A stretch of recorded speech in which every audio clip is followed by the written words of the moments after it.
Okay, so here's our basement. I want to talk about waterproofing, foundation drainage. So that's a 72-foot wall, 8 foot deep. Could also look a lot like a dam if you're looking at water. So the water drains slightly towards the house, unfortunately. There's 7 foot of sand that hits a clay layer down at the bottom, right about where my footing is. So when we have a rain down there, it drains out for about a week. So we have to pay particular attention to our drainage and waterproofing.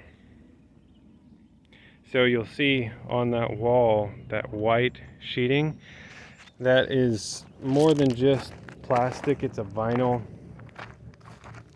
tarp material, which can be glued together at the seams. So concrete is water permeable, meaning that water can move through it. So what that sheet will do is prevent moisture from moving through the wall. And if water should hit the top of the wall, it has to drain all the way down to the foundation drain. It can't get to the wall. So that's one step. Now the second is the primary foundation drain. This drain goes underneath the top of the footer, and it has holes in the bottom so that water can drain up through and down and out. So theoretically, water should never get to the top of the foundation drain. I have a secondary drain. This is that black corrugated plastic. Comes in 100-foot rolls with a sock around it to keep it from getting silted in. Probably never get any use, but it's there. And then around both of those is about a foot of rock that will be covered up with landscaping fabric. Landscaping fabric, again, prevents it from being silted in. Which that means like the small particles prevents them from coming in and plugging up the holes in your drain, thereby rendering it ineffective. So what water has to do, it hits here, has to drain down, the plastic goes on top of the footer and then falls down into the drain. It never comes in contact with the concrete wall. Always has an easier way out, and that is the whole idea. Providing the water an easy way out. So what I got at the bottom, it's a 4-inch pipe that goes all the way around. There's nothing impeding the water flow. And I have a secondary one.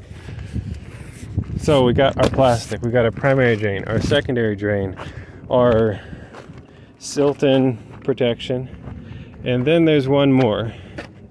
You might think this is excessive, but it was easy detail. We're working on slab preparation.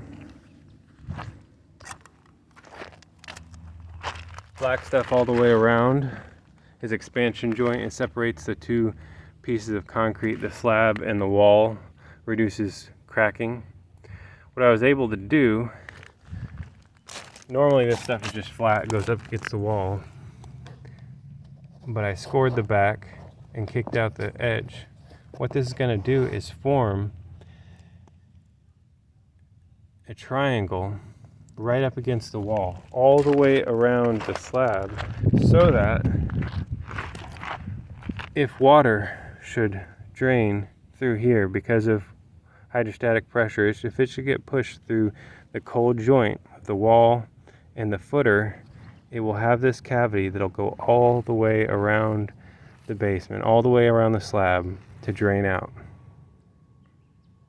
So, white primary drain, black corrugated secondary drain, and then this cavity here will serve as an interior foundation drain. Now that might seem a little bit excessive, but the fact is it's so easy right now. So easy to do these things because they're all exposed. We're talking about pretty cheap materials. If you've ever had to deal with water problems in a basement, you know it's really hard to deal with after the fact. After you've got everything put in, you finished it off, and then you start having moisture problems. Redundancy is a good thing when it's easy. So we've got 3 drains, and we've got the vinyl protective material to keep the water out of our basement. Now, since I'm doing it myself, this is really cheap. If you had a contractor do your basement and you started asking for these things, they would nickel and dime you the whole way. Because it's not normal, because it takes a little bit more time. So here's one of the advantages of doing your own work. You get to do small details that will ensure the success of your project.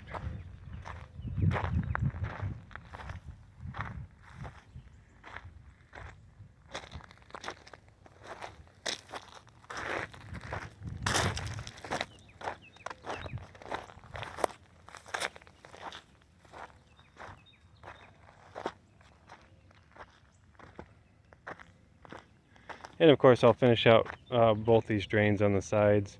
I got this wall done because it's had some trouble. I've had trouble with it caving in when it rains. Here in Central Texas, it rains lightly sometimes, but most of your rain comes in a violent pour, and so it really easy washes in. It's another reason why I want to take particular care with foundation drainage, because when it rains down here, it rains hard. So, Lord willing, should not have any trouble